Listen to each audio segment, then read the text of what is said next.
glad you guys could come on Easter when we celebrate Christ's birth. We're going to look at a couple passages this morning. We're going to actually start in Ecclesiastes, and then we're going to go to the New Testament. I was reading a book recently about what we focus our lives on. What do we live for? What kind of motivates our lives? What goals do we have, and why do we do the things we do in our lives? And there was a quotation in this book that I want to read to you guys. The guy that wrote it said, "I'll tell you what a tragedy is. I'll show you how to waste your life."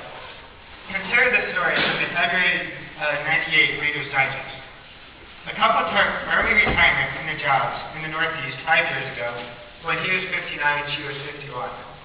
Now they live in Punta Gorda, Florida, where they cruise on their 30-foot trawler, play softball, and collect shells. And then he says, when he finishes the story, he says, "Picture them before Christ at the great day of judgment, when Christ judges our works. What are they going to say to him? Look, Lord, see the shells that I collect." Or what would they say? And when I read that, the question that came to my mind was, what did they do for eternity? What did they do that really mattered? Or what did they do that would actually last?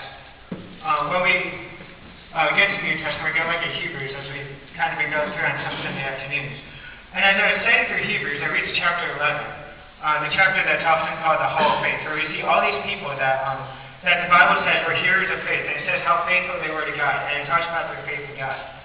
And throughout the chapter, we're given example after example after example of people who lived their lives in faith.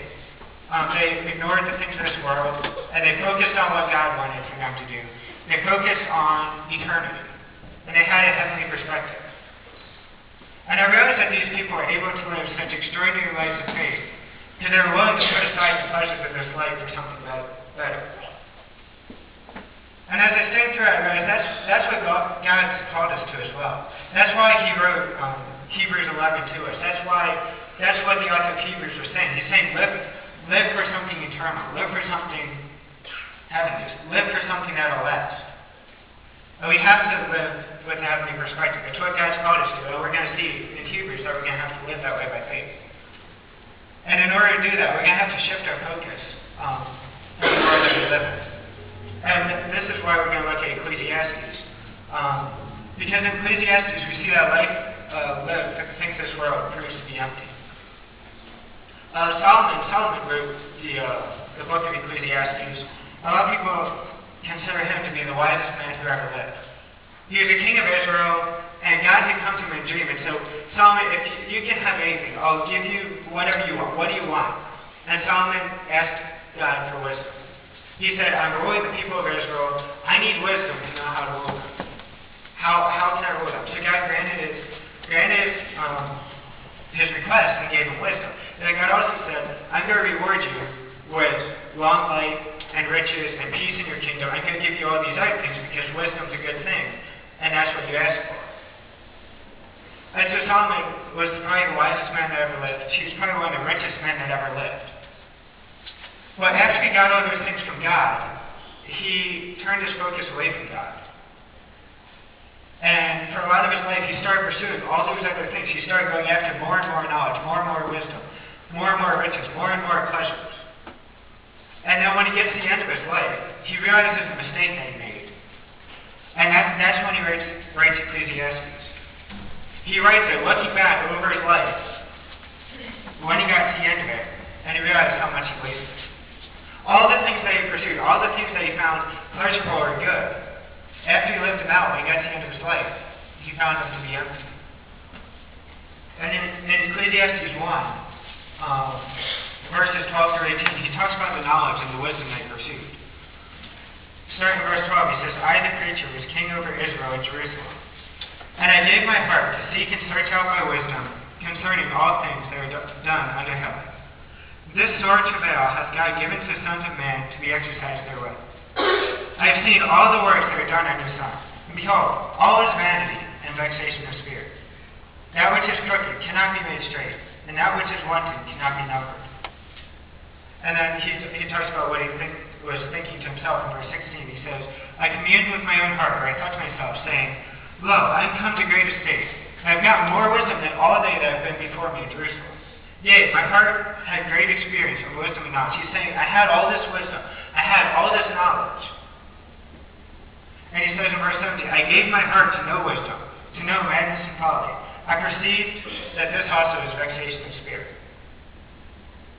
For much wisdom is much grief, and he that increaseth knowledge increaseth sorrow. Basically what he's saying is, I pursued so hard after wisdom and knowledge, and I ignored God, and I found that wisdom and knowledge to be empty. It didn't satisfy me. Now, he's not downplaying what God gave him. God had given him a special gift of wisdom. He's not criticizing that. What he's saying was, I turned away from God, and I focused on wisdom, I focused on knowledge, and just pursued that, rather than turning to God.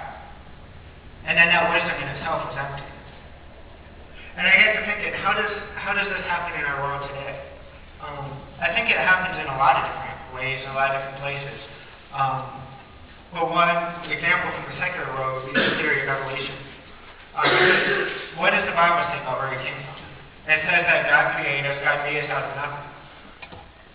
But then mankind doesn't want to hear that. They don't want to basically be responsible to God. So they say, well, we have to think of something. We have to come up with something else, some other place that we could have come from. And we'll say that's what it was. And they put all their knowledge into all their wisdom, and they come up with this idea of evolution, this theory of evolution. Well, Romans 1 kind of talks about that. It's Romans 1, where Paul's talking about how Gentiles, the unbelievers, have turned away from God, and they thought they were wise in their own ways. It says they ignored the knowledge of God, and they professed themselves to be wise, but they became fools. Because when they ignored God's wisdom, when they ignored what God had said and tried to figure out things on their own, they went the complete opposite direction in truth, and they went the complete opposite direction of what's right. And the point is, when we try to find that knowledge, when we try to find wisdom on its own, if we're only pursuing that, then we're ignoring God, then we're going to be wasting our life. We're going to find that it's empty. But then Solomon goes on. In Ecclesiastes 2, he starts talking about wealth and pleasure, and all the things that he accumulated. And I know it's kind of a little bit longer passage, but I want to read through it just so we get an idea of everything that Solomon had. He had already said in chapter 1, what we looked at, he thought to himself, I'm going to go after knowledge, I'm going to go after wisdom.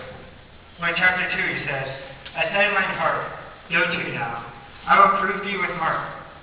Therefore enjoy pleasure. Behold, this also is vanity. He says, I said to myself, I'm going to look for mirth, or laughter, or I'm going to look for pleasure. And he says, this is vanity. Or it's empty. Once he actually experienced it. He said, I said of laughter, it is mad, and of mirth, what doeth it? I thought in mine heart to give myself unto wine, yet acquainting my heart with wisdom, and to lay hold on folly, till I might see what was good for the sons of man, which they should do unto heaven all the days of their life. I made me great works. I builded me houses. I planted me vineyards. I got all these things. I made me gardens and orchards. I planted trees in them of all kinds of fruit. I made me pools of water, to water therewith the wood that bringeth forth trees. I got me servants and maidens, and had servants born in my house.